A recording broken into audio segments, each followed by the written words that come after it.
తెలంగాణ రవాణా శాఖ మంత్రి పొన్నం ప్రభాకర్తో ఆర్టీసీ కార్మిక సంఘాల నేతలు భేటీ అయ్యారు. ఆర్టీసీ సమ్మెపై చర్చిస్తున్నారు.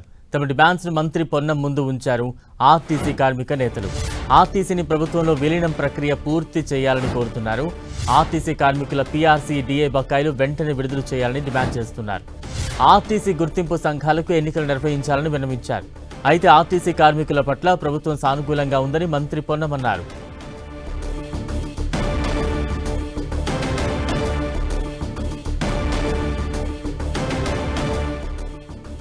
మంత్రి పొన్నంతో ఆర్టీసీ కార్మికుల సంఘాల చర్చలు కొనసాగుతున్నాయి. పీఆర్సీ, డీఏ బకాయిలు వెంటనే విడుదల చేయాలంటూ కూడా విన్నవించుకుంటున్నారు ఆర్టీసీ కార్మికులు. దానికి సంబంధించిన బ్రేక్ న్యూస్ చూస్తూ ఉన్నాం. ఆర్టీసీ గుర్తింపు సంఘాలకు ఎన్నికలు నిర్వహించాలి అంటూ కూడా ఆర్టీసీ కార్మిక నేతలు కోరుతూ ఉన్నారు.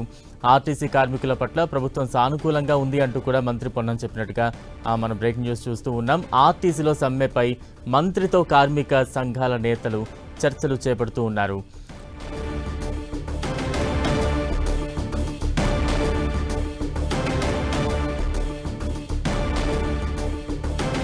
చర్చలకు సంబంధించి మరింత అప్డేట్స్ అందించేందుకు మా ప్రతినిధి చారి సిద్ధంగా ఉన్నారు. చారి, బలరాం, ఈరోజు ఆర్టీసీ కార్మిక సంఘాల జేఏసీ ఆధ్వర్యంలోని కొంతమంది నాయకులు మినిస్టర్ క్వార్టర్స్ లో మంత్రి పొన్నం ప్రభాకర్ ను కలిశారు. రేపటి సమ్మెకు సంబంధించిన విషయాన్ని వెల్లడించారు. సమ్మె తాము పూనుకోవడానికి అనేక కారణాలు ఉన్నాయి అంటూ వాళ్ళు కార్మిక సంఘాల నేతలంతా కూడా మంత్రి పొన్నం ప్రభాకర్ వివరించారు.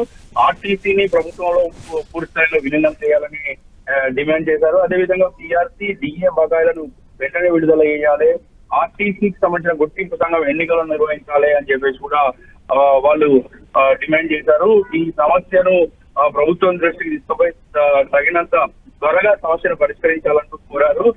ప్రభుత్వం సానుకూలంగా ఉందంటూ కూడా మంత్రి పొన్నం ప్రభాకర్ స్పష్టం చేశారు. అయినప్పటికీ సమ్మె రేపటి నుండి చేపట్టేందుకు ఆర్టీసీ కార్మిక సంఘాల జేఏసీ ఆధ్వర్యంలో ఈ సమ్మె కొనసాగబోతోంది.